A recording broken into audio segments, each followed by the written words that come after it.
Liverpool can say they have won the Premier League title after 30 years of waiting. 30 years that saw them knocked off their perch, but Liverpool are back, and they have done it with one of the greatest Premier League seasons we have ever seen. The champions of Europe are the champions of England. Chelsea have beaten Manchester City by 2-1, but the story is that Liverpool have won the Premier League title with 7 games to spare. Pep Guardiola goes around, he shakes hands, he fist pumps the Chelsea players. His Manchester City team have been a great Premier League side over the last couple of seasons, but their reign as champions is over. Liverpool's is just beginning, and I'm sure there are celebrations the length and breadth of Ireland with that huge Liverpool supporter base, because they've done it. The waiting is over. It's not going to happen at the Etihad Stadium. It's happening right now for Liverpool. You can start your celebrations. You can crack open that champagne, because there's no doubting it now. Liverpool are the Premier League champions. What a night. Stephen Kelly alongside me. Kenny Cunningham is on the line as well, and we're going to get all sorts of reaction over the next 24 hours. Kenny, we knew this was coming from a long, long way out, that Liverpool were going to be champions, but that table, when you look at it, 23 points. What a season it has been. Yeah, phenomenal.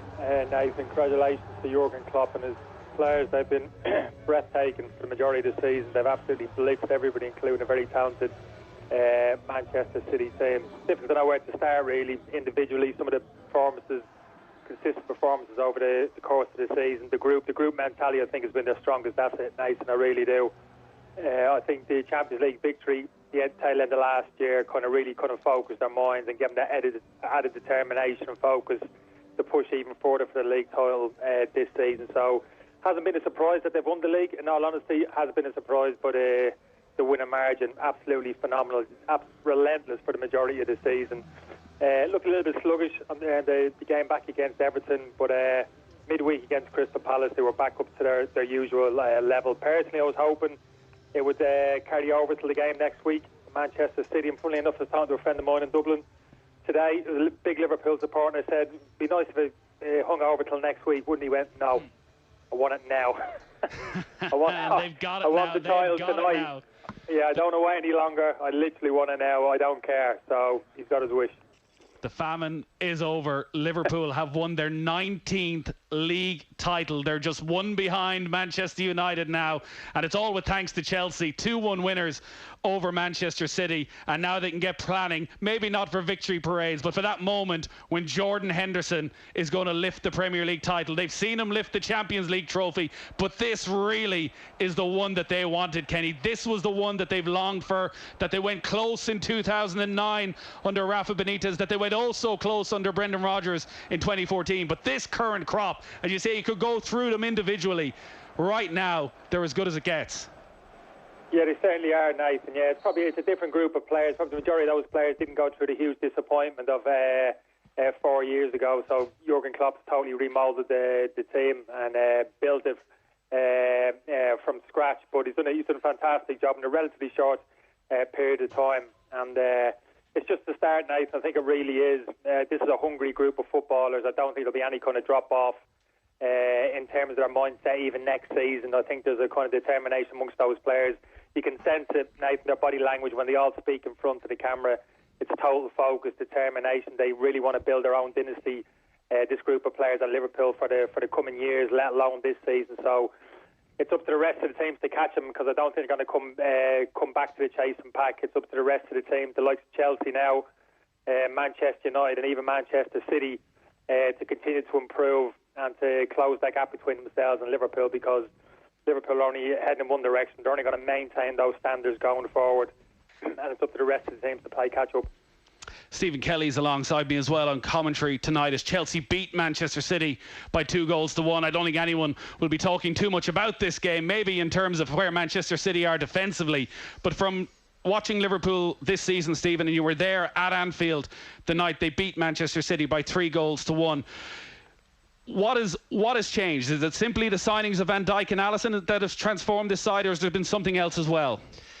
It's a bit of everything, but the impact that Van Dijk and Alisson have had on that side is absolutely monumental. Like, you can't take it away. Like, the things he does, the way he organises the team, the position he puts himself in, as he's just an absolute colossal defender. Every team in the world would love to have him in a side, and the base that they have to go and attack with that front three, because they know that he is there, is just, it's amazing to know that you have a defender like that on your side. And Alisson behind them, they've just totally shored up their defence and allowed those three players to go and engage and attack and do what they need to do going forward. Not taking anything away from the midfield, but those front three on form, and having Van Dijk and then people like Alexander-Arnold and Robertson, the back four as a whole, as a unit with Gomez, they're just exceptional and they've been brilliant. They started off the season actually kind of slow the first few games, but as they got into it though, they were just being brilliant, and you can't take anything away. The impact he has had has just been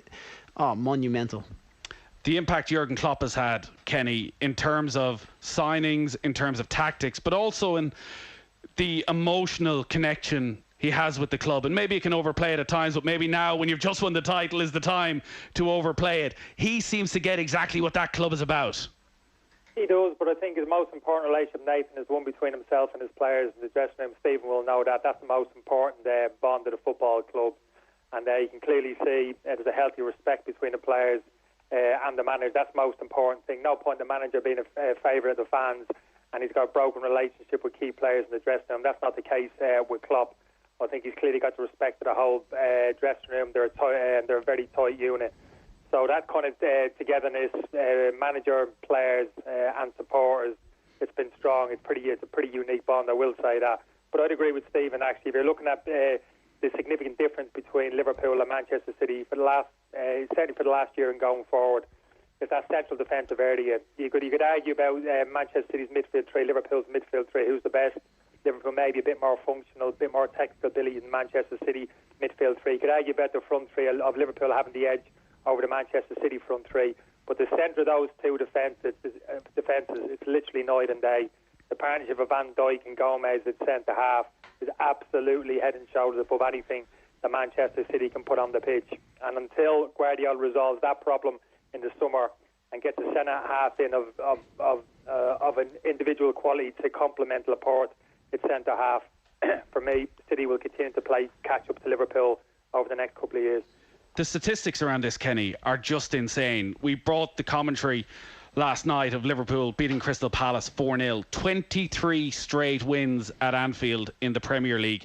56 games unbeaten at Anfield in the Premier League. And then you just look at that league table. Played 31, won 28, 2 draws, 1 defeat, scored 70, conceded 21. They're on 86 points, 23 points clear. The earliest any team has ever won the title in terms of games. And obviously, with the way things have gone over the last 3 months, the latest any team has won a title in terms of date. And though Liverpool may well have been crowned champions if football didn't come back, they probably needed football to come back. And they probably needed that performance last night to remind everybody, because people have short memories, just how brilliant they were. Yeah, absolutely. It was a high-level performance last night, just defensively solid. Gave Crystal Palace very little in way of opportunity, and then just ruthlessly efficient the other end of the pitch. I like the kind of direct style of play that Liverpool offer. They don't overcomplicate the game. When they get the ball back to front early, they do. When they can get the ball into the space and behind, as we saw for Salah's goal, they do. That's probably the big difference between themselves and Manchester City. Manchester City really covered the ball, like to dominate possession. A ridiculous number of completed passes all over the pitch, but in all honesty, at times I can switch the telly off when Manchester City are playing. When Liverpool are playing at their best, I can never switch the telly off. It's such a dynamic, direct playing team. They play the type of football that really draws me in. I think it's been a magnificent season. You mentioned all the stats there, Nathan, but I think it's quite unique. I think Liverpool have taken the advantage of the fact that a number of the chase and pack have been, to a certain extent, in a period of transition. The likes of Manchester United, Chelsea, even Manchester City fell below their standards first half of the season. That's credit to Liverpool. They actually ruthlessly took advantage of that. It's going to be a different challenge for them, I think, next season. Those teams I've mentioned are going to be stronger, and I think they're going to put it up to Liverpool a little bit. I think it's going to be probably the best ever Premier League that we've got to look forward to next season, because I think the chase and pack are really going to be determined at the bit between their teeth to go and chase down Liverpool, and we'll really see how good this Liverpool team are next year. Yeah, we certainly will. And they're in a great position in some ways, Kenny. I know that life is not as it should be, but they're going to be able to enjoy this success as well, these Liverpool players, because there are still 7 matches remaining. They're probably not going to start that defence until sometime in the middle of September. So they can go out, they can play with a freedom now and enjoy being champions on the pitch with little or no pressure for the next few weeks. Yeah, I think so, but you just could not see this Liverpool team take their foot off the accelerator, because I've mentioned already the kind of mental fortitude which they have, just like relentless. You can't just deviate away from that.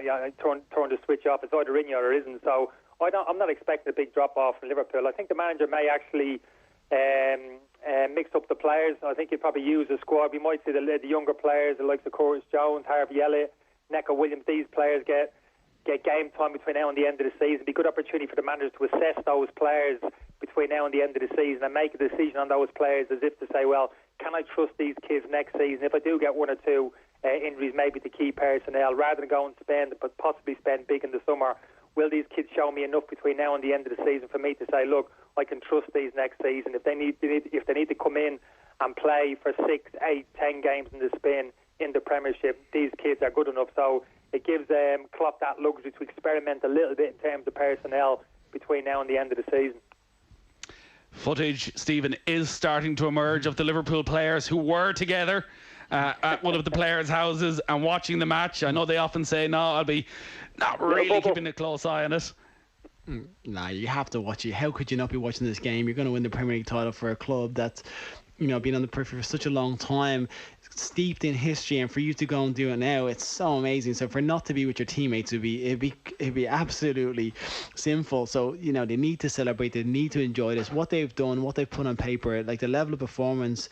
And not only that, I know Kenny was talking about how they've played so well and that teams have dropped away for it, but to be so far in front and maintain that for such a long time, that's not easy. That's not for them to be able to have their mentality to not slip up, to not let teams catch up with them, and just maintain that course and just keep going. It's absolutely admirable. And Klopp's mentality and the level of, I suppose, fitness and just everything that they put into it on a regular is just being phenomenal to watch and see. And for me, they need to enjoy it. They need to go, spend time together as a team and really commemorate it, because they've done it together. They've worked so hard and they're a really tight-knit unit, which Kenny alluded to as well. And they seem to have such bond between them that, they should only be together when this is going to happen. Well, I think everyone's going to go on. Could I ask if the Liverpool players are doing a socially distanced can within the confines of the house? I don't think so. I don't think so, Kenny. There was a few hugs there from the Liverpool players. Listen, I think everybody associated with Liverpool, players, staff, and most of all supporters, are going to enjoy this. They have waited a long, long time. Kenny, thanks as always for joining us. We'll talk to you, I'm sure, over the coming days and weeks. Stephen Kelly, thank you for joining me. Stamford Bridge was the venue tonight. Chelsea Kingmakers once again. Their 2-1 victory means that Liverpool are champions, and we will have Liverpool's victory lap on tomorrow's OTB AM on air from 7:30 with Ger. We'll have Mark Lawrence and Phil Thompson, David Myler. We'll have some Liverpool super fans with Paul Howard and Declan Lynch, and we'll have loads more voices involved as well. Do get in touch with us on social media. We'd love to talk to some Liverpool supporters tomorrow and let us know about your celebrations. We're back tomorrow night. We'll have loads more reaction as Liverpool made it 19 league titles. That's right. We'll say it one more time for you Liverpool supporters. Liverpool are the Premier League champions. Good night.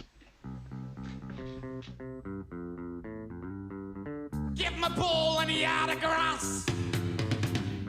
He'll give you a move for the perfect pass. Give him a ball and he out of space.